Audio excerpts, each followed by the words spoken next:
1 Timotius pasal 2 mengenai doa jemaat, sekarang ayat 2, tapi kita baca dari ayat pertama sampai ayat yang ke-7 bunyinya.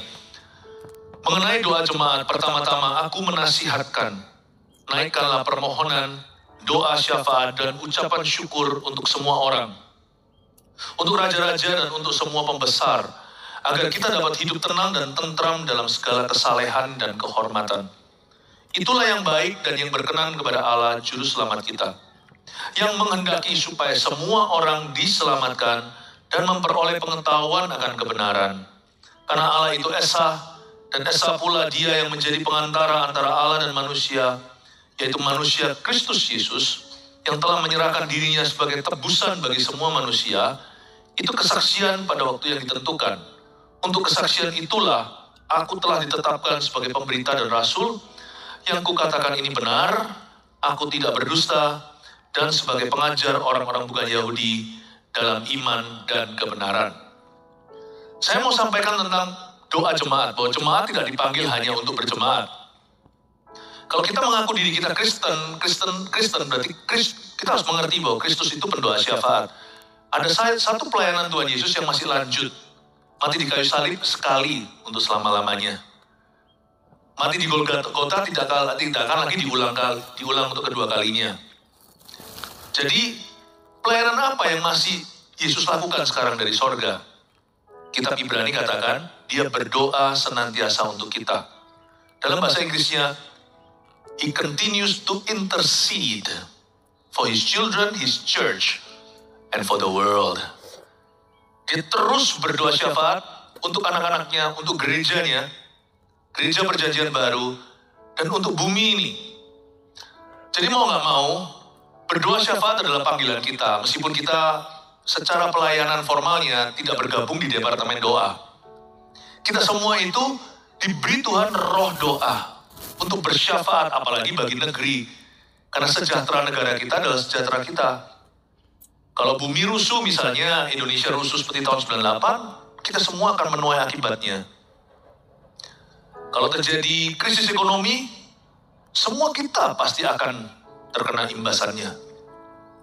Dan jika terjadi aniaya misalnya, peraturan berubah, atau LGBT disahkan, waduh, anak-anak kita lebih susah jadi orang. Karena itu kita mesti doa. Kita nggak boleh hidup bagi diri sendiri atau bagi kepentingan kita sendiri. Tadi pagi di ibadah pertama saya jelaskan doa syafaat itu bedanya apa sama sekedar menaikkan permohonan. Karena di ayat pertama yang kita baca tadi, naikkanlah permohonan, doa syafaat dan ucapan syukur. Ucapan syukur sih pasti, mau doa kek, mau minta kek, mau syafaat kek, mau doa untuk diri sendiri kek.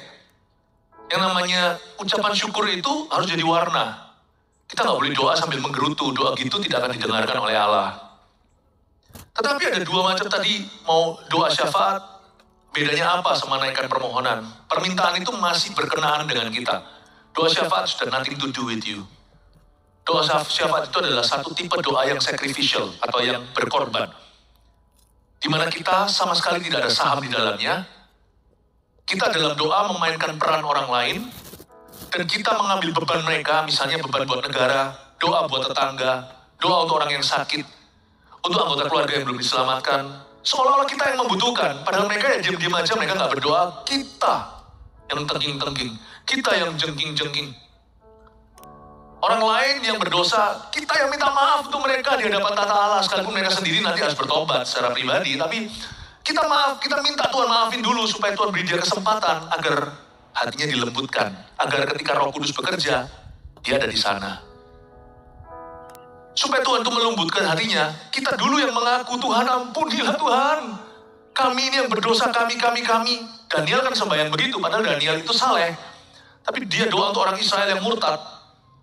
Dia yang berdoa di ruang doanya secara pribadi dan berkata, kami ini bangsa yang bejat, bangsa yang berdosa, ampuni kami.